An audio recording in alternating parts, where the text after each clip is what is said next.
ॐ हिरण्यगर्भे समवर्तताग्रे भूतस्य जातः पतिरिकेयासीत् सदाधारे पृथिवीन्द्यामुतिमां कस्मै देवाय विश्वविधीमः। आज जो मैं विषय रखूँगा आर्यवेद दर्शन पर, ये गंगा मेला का महत्व क्या है और जो पूर्णमासी है कार्तिक की, इस पूर्णिमा को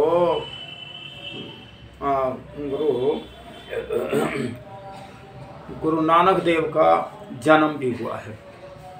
तो देखिए, इसलिए भी हम मनाते हैं। और ये तो अनादिकाल से खैर गंगा तो अब गुरु नानक देव लगभग 550 वर्ष, तो कहने का मतलब है वो महापुरुष थे। हमें महापुरुषों को याद करना चाहिए जो उनकी विशेषताएं रही हैं।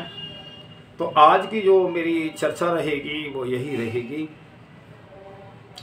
देखिए, लोग जो है गंगा में स्नान करने को जाते हैं। कुछ तो जैसे हिंदुत्व में ये मान्यता है कि गंगा के जल में, गंगा में नहाने से हमारे पाप धुल जाते हैं। ये एक अज्ञानता है। पाप तो किए हुए भोगने ही पड़ते हैं, और आप जो पुण्य करेंगे पुण्य का फल परमात्मा देगा और पाप का भी आपको देगा। पाप क्षमा नहीं होते। किन्हीं मतांतरों में भी है कि हम खुदा से प्रार्थना कर लेंगे, भगवान से प्रार्थना कर लेंगे और हमारे पापों को क्षमा कर दो, अब हम गलती ना करेंगे। ऐसा उस परमपिता परमात्मा का निर्णय नहीं है। आप फिर चाहे आप कितने ही पुण्य काम करें, जो पुण्य किया है वो पुण्य का फल मिलेगा और जो पाप किया है पाप का मिलेगा। कभी भी पाप क्षमा नहीं करते। मान लीजिए मैंने किसी को मार दिया, गलती हो गई, मैं परमात्मा से कह रहा हूँ भगवान गलती हो गई, अब ना करूँगा, ऐसा पाप ना करूँगा। फिर परमात्मा ने मेरे पाप क्षमा कर दिए। तो जिस व्यक्ति को मैंने मार दिया जान से, वो उसका जीवन नष्ट कर दिया, परमात्मा उसको क्या देगा? क्या वो दोबारा जिंदा हो जाएगा? इसलिए संसार के लोगों, ये अज्ञानता को दूर करो, ज्ञान की तरफ बढ़ो। तो लोग जो अब विचार आता है कि भाई गंगा के नहाने से पाप धुल जाते थे। इसमें एक बात और है, जो जितने भी हमारे आश्रम हैं ऋषि मुनियों के, नदियों के किनारे हैं, जो वेदों के विद्वान होते थे वो जल के किनारे, नदी के किनारे उनके बड़े बड़े आश्रम होते थे। तो उनमें जब लोग जाया करते थे, जैसे अब आजकल ये खरीफ की फसल का काम निमट गया किसान के पास से, फुर्सत में आए तो मन तो होता है कि भाई हम चलो घूमने जाएं और कहीं सत्संग सुने तो हमारे मन को शांति मिलेगी। ऐसी विचारधारा से गंगा पे जाते, गंगा में स्नान करते, 10-5 दिन लगातार रहते। उन ऋषि मुनियों के आश्रम में उनके विद्वानों के सत्संग सुनते, वेदों की बातें सुनते, तो वास्तव में पाप धुल जाते थे। पाप का मतलब हम अब जीवन में आगे बुराइयां ना करेंगे, गलत काम ना करेंगे। तो वो जो है हम इस प्रकार से हम गंगा में उन पापों को छोड़ आते थे, बुराइयों को छोड़ते थे उस सत्संग में, और अच्छाई की तरफ अपने रास्ते को ले जाते, मार्ग को ले जाते थे। ये तो ये है। इसमें मैं दूसरा विषय है, आजकल जो ये चल रहा है ना कि भाई अब देव सो गए, इस हिंदुत्व में ये कुप्रथा है। और असलियत क्या है और उसका उद्देश्य क्या है? देखिए, ये देव कौन थे? जो अब तक सोए हुए थे। अब 12 तारीख का देव उठान है, मतलब देव उठ गए। इस पे आप चिंतन करें। हमारे जो देव होते हैं वो ऋषि मुनि देव हैं, वेदों के विद्वान देव हैं, और देवों का देव परमपिता परमात्मा है। वो उसको महादेव भी कहते हैं। इसलिए संसार के लोगों, जो वो हमारे ऋषि मुनि और जब यहाँ प्रसाद के दिनों में अब आज जैसा पहले नहीं था देश। आप 100 वर्ष का इतिहास देखें तो ना इतनी सड़कें थी और ना नदियों के पुल थे, बरसातें होती, ना हमारे पास इतने बढ़िया पर्याप्त मात्रा में मकान भी नहीं थे। आज तो बड़े बड़े हॉल बन रहे हैं, कितनी जो शादी कर लो कुछ कर लो। पहले ये साधन भी नहीं थे। तो हम जो है जब वो ऋषि मुनि और बरसात के दिनों में अपने स्थान स्थान पर टिक जाया करते थे। जब टिक जाते तो हम जो अपने घरेलू शुभ कार्य होते, ब्याह शादी के कार्य होते और अच्छे कार्य होते, हम ऋषि मुनियों की सलाह विचार से करते थे। जब वो भ्रमण करना बंद कर देते, क्योंकि भाई ऋषि मुनि एक तो आयु ज़्यादा हो जाती है, फिर बरसात के दिन नदी नाले चढ़े होते थे तो अपने स्थान स्थान पर टिक जाते थे। तब कहते थे देव सो रहे हैं। और जब भ्रमण के लिए निकलते थे, बरसात हट जाती, नदी नाले सब रास्ते सही हो जाते, तो भ्रमण करने लगते थे। आज तो ये जितना साधु समाज है ना, ये बिल्कुल ही बेकार है। एक तरह समाज के ऊपर इनका बोझ है। जिन्होंने वेदों को नहीं पढ़ा, धार्मिक नहीं है, विद्वान नहीं है, भिक्षावृत्ति करते हैं, कपड़े रंग लिए, क्या ये सन्यासी हैं? विचार करो, चिंतन करो। केवल ये मूर्ख बनाते फिरते हैं घर गृहस्थियों को। ये इनके वेद का ज्ञान ही नहीं। वेद का ज्ञान तो जब दें जब ये खुद पढ़े हों। ऐसी धूर्त जो है मठाधीश बन के मंदिरों में बैठे हैं, इनको कोई अधिकार नहीं होना चाहिए। जब तक ये वेद पढ़े ना हो, यज्ञ न करना जानते हों, संध्या न करनी जानते हों और वेदों को न जानते हों। और भाई मंदिरों में तो रामायण होनी चाहिए, गीता होनी चाहिए, अच्छे धार्मिक ग्रंथ होने चाहिए, महर्षि मनु के ग्रंथ होने चाहिए। तो देखिए तब जो है आपका कल्याण होगा। महर्षि देव दयानंद के ग्रंथ होने चाहिए, सत्यार्थ प्रकाश, संस्कार विधि, सारी विधि ऋषि ने सारे रास्ते साफ किए हैं। तो ये वो पर्व है। लेकिन क्या है, अब यहाँ तो वैसे ही अपना जाते हैं, गंगा गंगा करे और क्या हमारे पाप धुल गए, गंगा नहाया। ये जो है एक तरह जो जहाँ से सिस्टम चला, आज उसका रूप बदल गया। इसलिए विचार करो। मैं तो कहता हूँ कि आप जो है पाप आपके घर में ही धुल जाएंगे। आप वेदों को पढ़ें, जो कमियां आप अपनी दूर करें, लोगों की सेवा करें, तो पाप धुल जाएंगे। तो मैं आज गुरु नानक देव जी का जो जन्मदिन है, भाई वो भी बड़े महापुरुष थे। एक बार वो गंगा पे हो भी गए, देख रहे थे लोगों को गंगा गंगा कर रहे और लोग नहा रहे थे। और कई लोग सूर्य को जल दे रहे थे। और जब जल दे रहे थे तो वैसे ये जो वैज्ञानिक वो है, एक तरह जो कहना एक वैज्ञानिक इनका वो है परीक्षण। और अब क्या हम लोटा में जल भर के और सूर्य की तरफ जो जल देते हैं, छोड़ते हैं, जो जल की धार बह रही है, जल है, उसमें कर हम जल की धार में कर देखें सूर्य को, तो हमारी आंखों की ज्योति बढ़ेगी। पर वहाँ तो ये सिस्टम ही ना, बस सूर्य को जल दे दिया। तो जो प्रथा थी, जो वैज्ञानिक सिस्टम था, उसका रूप बदल दिया।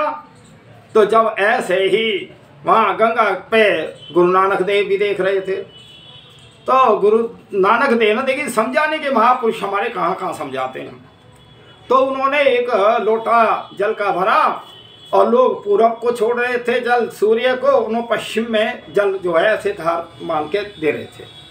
लोगों ने कहा गुरुजी, लोग तो पूरब को सूर्य को जल दे रहे हैं, तुम पश्चिम में कहाँ किसको दे रहे हो? कितना उन्होंने प्यारा उत्तर दिया कि ये संसार के लोगों, मैंने तो गन्ना बो रखा है, हजारों किलोमीटर दूरी पे पंजाब में वो उन्होंने गन्ना बो रखा कि मैं अपने गन्ने को जल भेज रहा हूँ, मैं जल दे रहा हूँ। कि गुरुजी क्या यहाँ से गन्ना को जल जा सकता है? तो कहने लगे, जब तुम्हारा लाखों करोड़ों कोस दूर सूर्य को जल जा सकता है, तो मेरा तो 1000 किलोमीटर होगा, तो जा सकता है। तो इसलिए संसार के लोगों, हमें महापुरुष जो है बहुत समझाने के लिए समय समय पे आए हैं।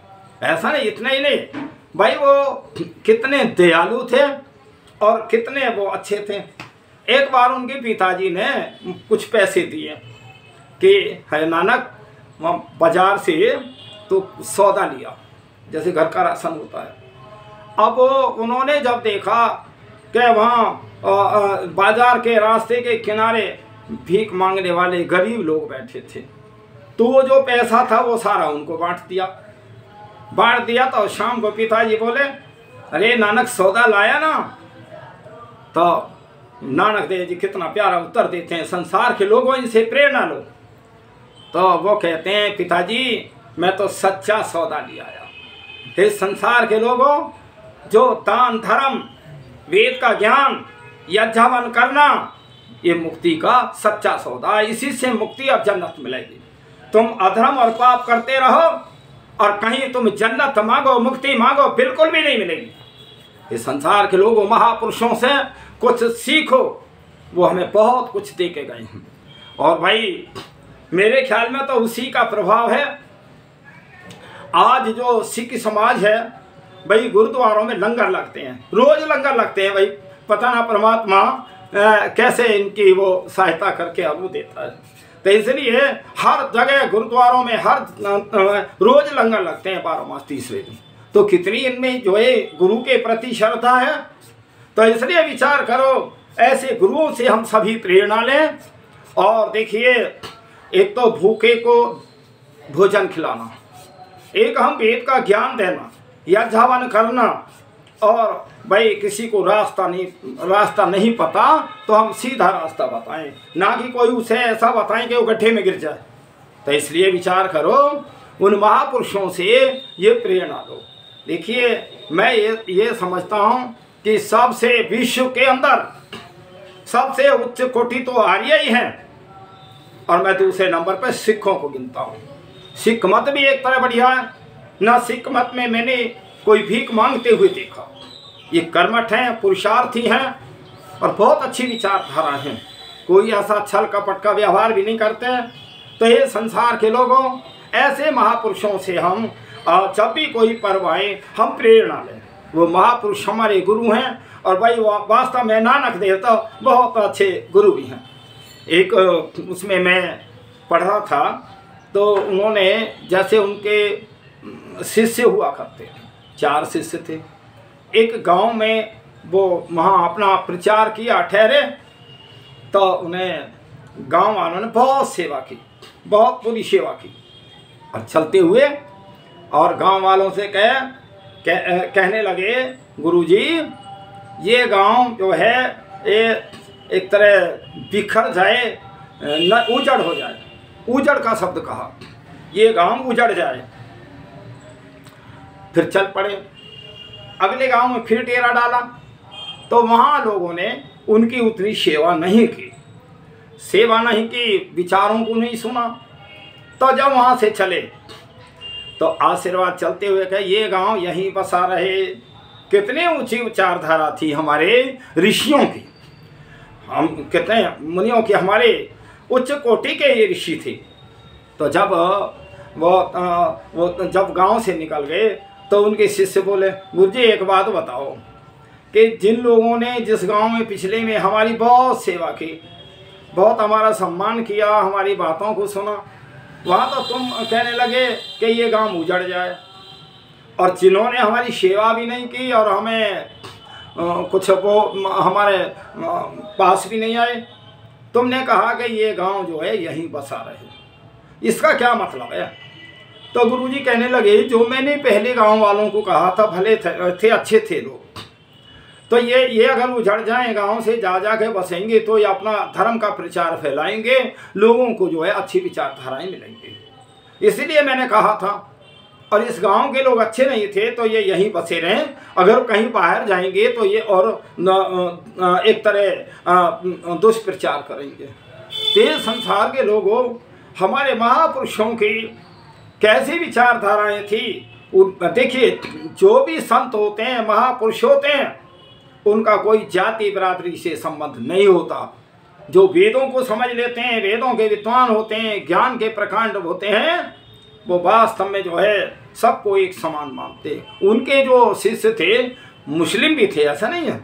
तो इसलिए विचार करो, अच्छी बातों को आर्य समाज के जब महर्षि दयानंद ने 10 नियम बनाए कि आर्य समाज की ये विचारधाराएं रहेंगी, तो उन्होंने सबसे पहले लिखा जो सत्य विद्याएं हैं उनको हमें ग्रहण करना चाहिए, असत्य को छोड़ना चाहिए और सत्य ही बोलना चाहिए, सत्य ही हम आचरण करें, धर्म का आचरण करें, किसी के साथ अन्याय अत्याचार ना करें, तो ये समझो कि आपका जीवन सफल है। ऐसे हमारे भाई महापुरुषों भाई नानक देव जी थे। तो इसलिए विचार करो कि हमें ऐसे महापुरुषों से प्रेरणा लेनी चाहिए। और सिख मत मैं कितने सत्संगों में गया हूँ, ऐसा नहीं है।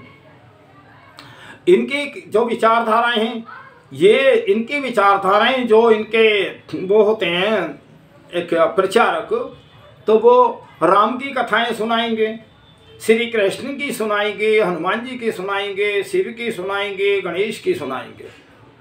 और कथा क्या, इन ऋषि मुनियों की चरित्र की वर्णन करेंगे। उन चरित्रों की वर्णन करने से इनका चरित्र ठीक है। ये संसार के लोगों और किन्हीं लोगों ने इन महापुरुषों की मूर्तियां तो बना रखी हैं और खूब सुबह शाम जल चढ़ाते हैं, मिष्ठान चढ़ाते हैं, भोजन कराते हैं, लेकिन ये हैं तो मूर्तियां। उनमें कहाँ इतिहास, मूर्तियों में चित्र तो हम देख सकते हैं और लाखों करोड़ों वर्ष का चित्र भी नहीं बना सकते हम, असली चित्र नहीं बनेगा, ये हमारे काल्पनिक चित्र हैं। तो इसलिए इन चित्रों की पूजा से आपका चरित्र में परिवर्तन कहाँ आएगा। जितने इस समाज में ढोंगी धूर्त मूर्ख हैं, इनको सबक सिखाना चाहिए। अगर हमारे जितने भी चाहे गुरुद्वारे हैं और मंदिर हैं और ये हमारे चाहे मस्जिद हैं और गिरजाघर इत्यादि में, सब में विद्वान होने चाहिए। ये धूर्त मूर्खों को निकाला जाए, केवल वेदों के विद्वान होने चाहिए। उनमें जो है महापुरुषों के इतिहास होने चाहिए। महापुरुष भी वे जो वेद के अनुसार उनका जीवन रहा हो, वे ही महापुरुष हैं। ये नहीं है कि हमने कोई मत पंथ बना लिया तो हमारे वो जो थे सब महापुरुष हो गए। अरे करते हैं, अत्याचार करते हैं, कत्लेआम करते हैं, हत्याएं खाते हैं, मांस मछली खाते हैं, अंडे खाते हैं, शराब पीते हैं, क्या ये अच्छे इनके महापुरुष हो सकते हैं? क्या गुरु हो सकते हैं? ये विचार करो, चिंतन करो। इस संसार के लोगों, जिस दिन तुम आर्यों की बात को समझ जाओगे, बात ना निश्चित संसार का कल्याण हो जाएगा। भाई राम के राज्य में ताले नहीं लगते थे, कितना बढ़िया। दो चीजों का कहीं वर्णन नहीं है। राम के राज्य क्या महाभारत काल तक भी नहीं है कि न ताले लगते थे और न तलाक होता था। कितने कमाल की बात है कि आज बड़े प्रेम से शादियां करते हैं और साल 2 साल चला रिश्ता तलाक दे दिया। क्या यहाँ ये संस्कृति है? ऐसे तो ये एक तरह पशु प्रवृत्ति है, क्योंकि पशुओं का कोई धर्म ईमान नहीं होता, ना कोई पशुओं में ना बहन है ना कोई भाई है। तो इसलिए है, और ऐसे ही किन्हीं मतांतरों में ऐसी जो है विचारधाराएं भी हैं, कर्म में भी कर रहे हैं। तो क्या इनको मनुष्य कहेंगे? मांसाहारी और धोखेबाज चोर डकैतों को तो ऋषि दयानंद ने कहा है ये तो पशुओं के बड़े भाई हैं। पशु जगह ठीक है, अपनी जगह पूर्वाध कर्मों में पशु से गलती हुई तब पशु का जन्म मिला। आत्मा तो उसमें भी ऐसी है जो मेरे में, मनुष्यों में, लेकिन उस आत्मा से गलती हुई तो उस भोगने के लिए पशु का जन्म मिला। लेकिन तुम्हारे पिछले अच्छे कर्म होने के नाते और तुम जो है मनुष्य का जन्म मिला, और तुम ये मनुष्य के जन्म को पशु वृत्ति में ले जा रहे हो, तो तुम बहुत घाटा कर रहे हो, बहुत नुकसान कर रहे हो। अनंत जन्मों तक तुम्हें मनुष्य का जन्म नहीं मिलेगा अगर तुमने शुभ कर्म नहीं किए। विचार करो, चिंतन करो। हमारे घरों में वेद होने चाहिए, महर्षि देव दयानंद के ग्रंथ होने चाहिए, सत्यार्थ प्रकाश होना चाहिए। सत्यार्थ प्रकाश में सभी मतांतरों का ऋषि दयानंद ने रास्ता बताया है, उसको पढ़ के तो देखो, विचार करो। देश भावना से क्यों जो है ये सारी गड़बड़ में विश्व की देखता हूँ, तो सारी जो गड़बड़ है ये कुछ नेताओं ने फैला रखी है। जाति बिरादरी के नाम पे एक संगठन बनाना, संगठन दूसरे संगठन से टक्कर ले रहा है, मारधाड़ कर रहा है, यही तो है। या हम बहुत ज़्यादा शास्त्र बना रहे तब भी शांति नहीं आएगी। शांति आएगी तो विचारों से आएगी, अच्छे विचारों से आएगी। इस संसार के लोगों, तुम ऋषि मुनियों की विचारधारा पे चलो, विचारों को मानो, तो वास्तव में निश्चित ही कल्याण होगा आपका। देखिए, अब हम थोड़ा सा गंगा मेले की चर्चाएं कर लें। गंगा मेले में लोग कैसे कैसे विचार से आते हैं। मैं आज, ये तो वीडियो ही मेरी गंगा मेला की है। दूर दूर से आए यात्री गंगा तट के मेले में, कुछ ले जाएंगे कुछ खो जाएंगे भूले भटके मेले में। दूर दूर से आए यात्री गंगा तट के मेले में, कुछ ले जाएंगे कुछ खो जाएंगे भूले भटके मेले में। कुछ तो जेब काटने के लिए जाते हैं भाई, कुछ दान पुण्य भी करते हैं। तो इसलिए तरह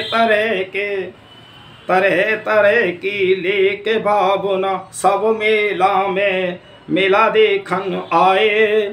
कुछ तो पाप लेने आए और कुछ पाप को फेंकन आए।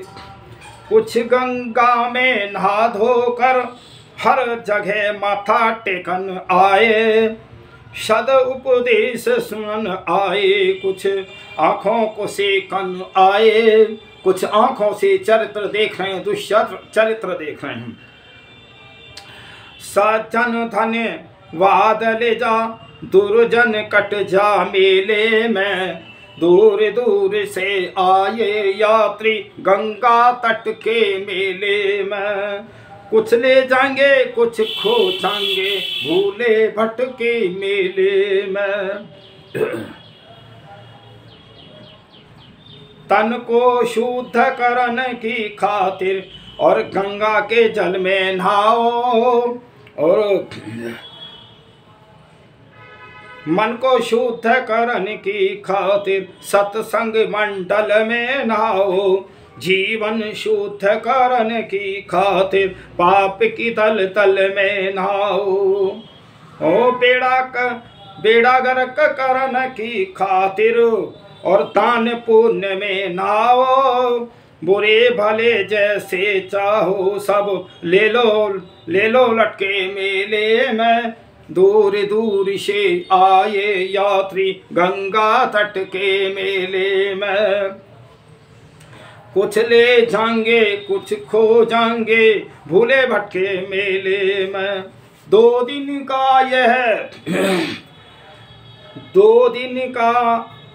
का ये जीवन मेला, फिर यह फीका पड़ जाएगा। रंग रैली अठ खेली थैली का सब जो से बिगड़ निकल जाएगा।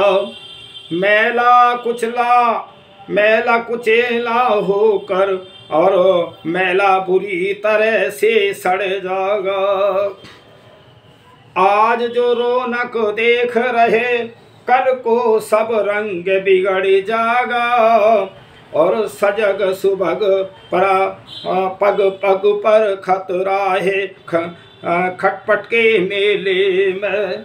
दूर दूर से आए यात्री गंगा तट के मेले में, कुछ ले जाएंगे कुछ खो जाएंगे और गंगा तट के मेले में।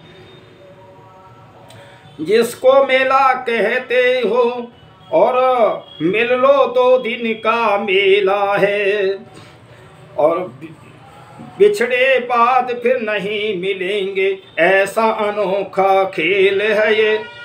आने जाने वालों की सदियों से धक्का पेल है ये। बहुतों के लिए मोक्ष द्वार है, बहुतों के लिए यह जेल है।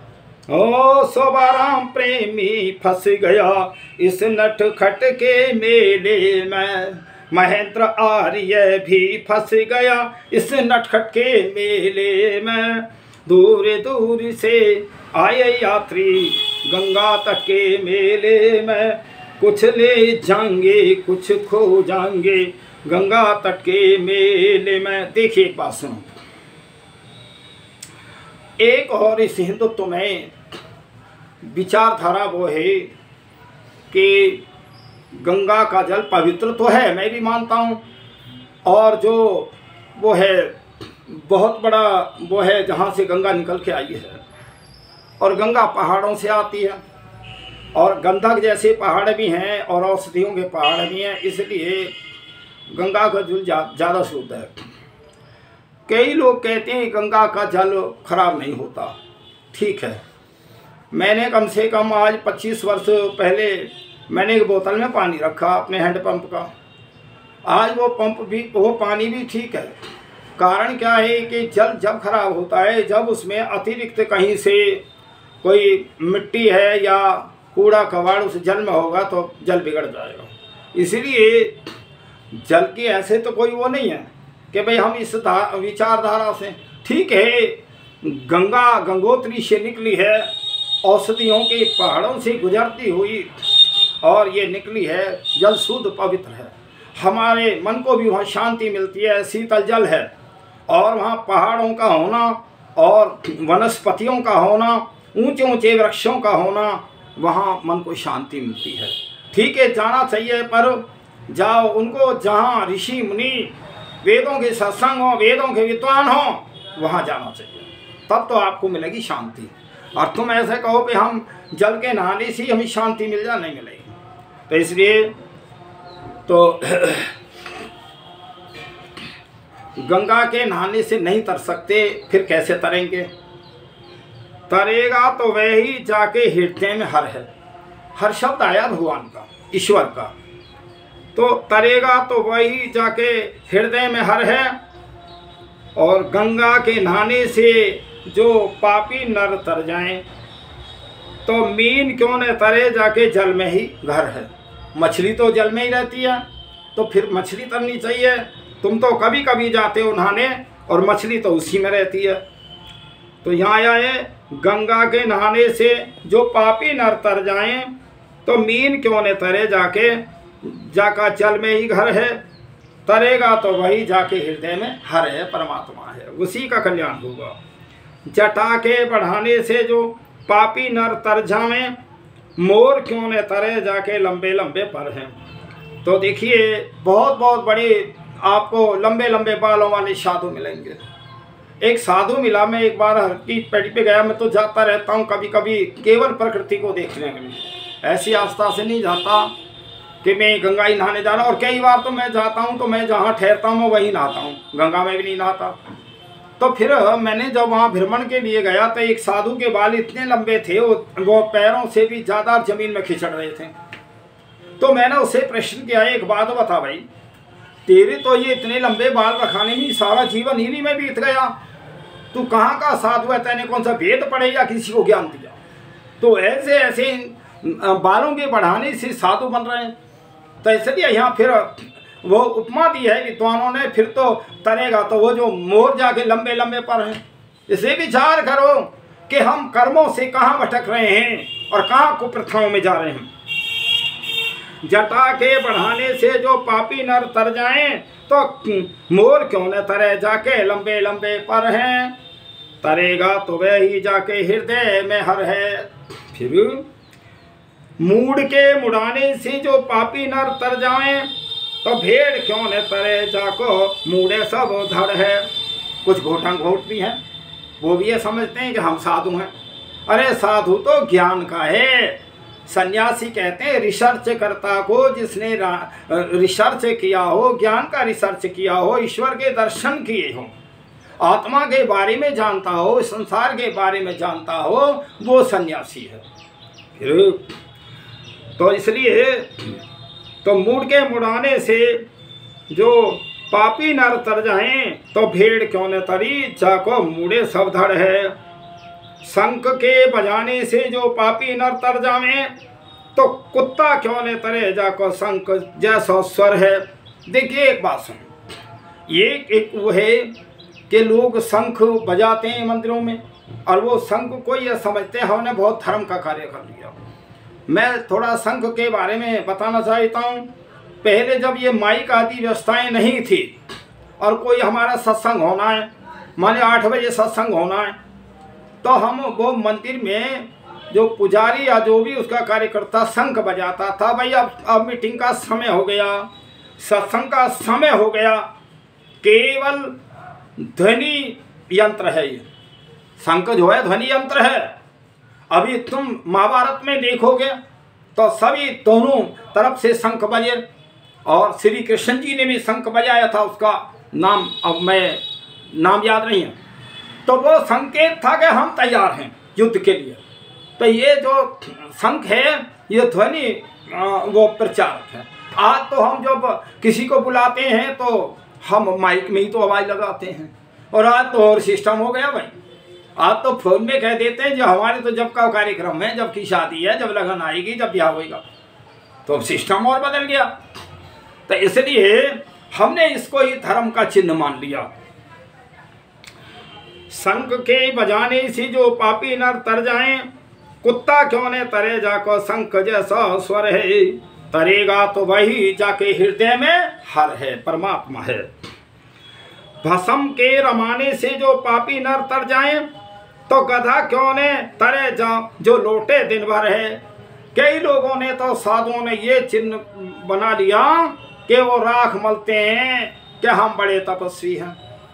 तो फिर देखिए, जो फिर गधा तो राख में ही लौटता है, मिट्टी में लौटता है और रोज लौटता है, तो तरेगा कौन फिर। इसलिए विचार करो, चिंतन करो, जो धर्म की मर्यादाएं, जो धार्मिक ग्रंथ हैं, धर्म के कर्तव्य हैं, उनको करो। और साधुओं का विशेष कर्तव्य है, एक एक साधु जो सब पूरे गांव को वो करे, धर्म के उससे जोड़े, वेदों को समझाए पढ़े। तो इसलिए मैं कहता हूँ, ना तो इन मंदिरों में हवन करते हैं और ना ही कुछ जो ये हवन कुंड होते थे हमारे मंदिरों में। हवन कुंड जो है रोज दैनिक यज्ञ होते थे, और आज क्या है, हवन तो होता नहीं, लक्कड़ तो जलाएंगे और ये साधु लोग सुलपा बैठे पीते रहेंगे और उसी में डालते रहेंगे, अब जाड़े आने तापते रहेंगे। क्या यही हमारी वैदिक परंपरा थी? इस संसार के लोगों, अपनी अपनी गलतियों को सब छोड़ो और अब वेद के मार्ग पे आओ।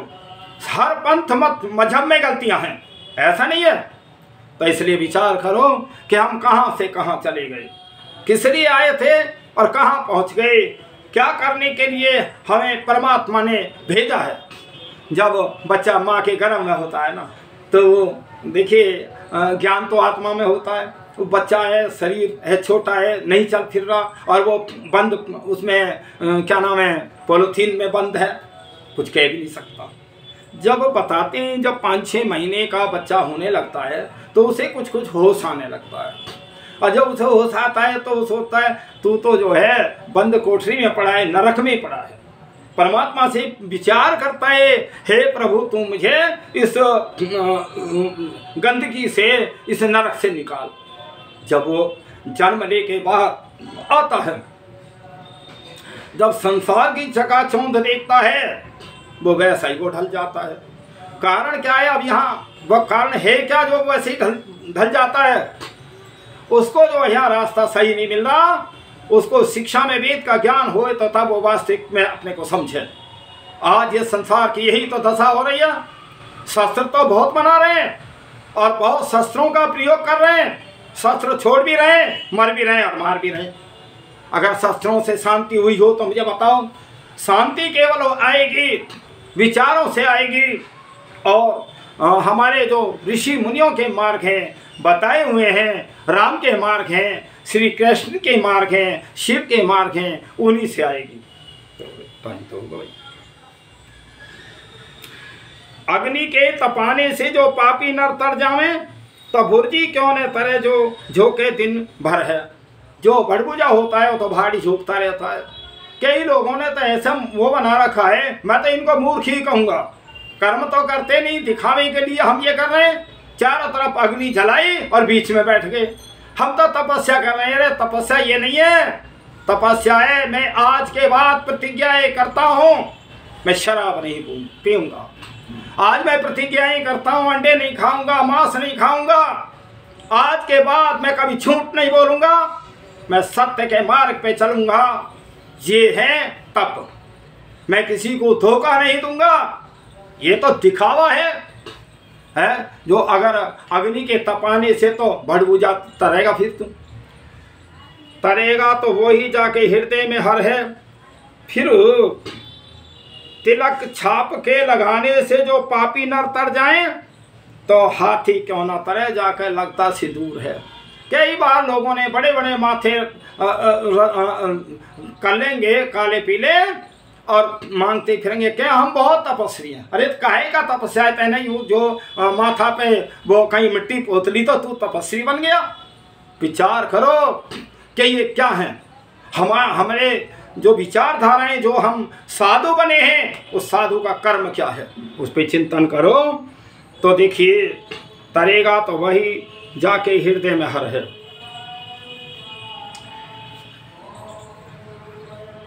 देखिए हमें जिंदगी में पाप नहीं करने चाहिए और पाप कभी समाप्त नहीं होते, उनके कर्मों का फल भोगना ही पड़ेगा। जिंदगी में भूल करने पाप कर, हर घड़ी परमात्मा का जाप कर। जिंदगी में भूल करने पाप कर, हर घड़ी परमात्मा का जाप कर। भक्ति शक्ति मुक्ति मिलती मोल ना, जितना भी करना है अपने आप कर। अगर भक्ति शक्ति मुक्ति पैसे से मिलती तो धनवान ही खरीद लेते, गरीब तो ले ही नहीं सकते। फिर मैं ये कहता हूँ कि ये शक्ति मुक्ति और भक्ति धनवान को तो मुश्किल है प्राप्त होनी, क्यों, उसके कर्म ही उल्टे हैं। लेकिन जो गरीब है, साधारण मनुष्य है, जिसको समय है, जो वेद को जानता है, वेदों को पढ़ता है, वो तो प्राप्त कर सकता है। इसलिए विचार करो, भक्ति शक्ति मुक्ति मिलती मोल ना, जितना भी है करना है अपने आप कर। हर घड़ी परमात्मा का जाप कर, ओ जिंदगी में भूल करने पाप कर। आएगा परमात्मा तुझको नजर, आईना दिल का तू पहले साफ कर। आईना क्या है, आईना शीशा को कहते हैं। हम अपने दिल को देखते हैं, हम अपने दिल और विचारों से बुराइयों को बिल्कुल निकालते हैं। तुम छुप के चोरी करते हो, गलत काम करते हो। परमात्मा हृदय में बैठा है तुम्हारे हर समय, जहाँ भी आते जाते सोते वो तुम्हारे साथ रहता है हर समय। इसलिए तुम्हारे कर्मों को वो जान रहा है, तुम छुप के कर्म कोई कर ही नहीं सकते। तो इसलिए आएगा परमात्मा तुझको नजर, आईना दिल का तू पहले साफ कर। जिंदगी में भूल करने पाप कर, हर घड़ी परमात्मा का जाप कर।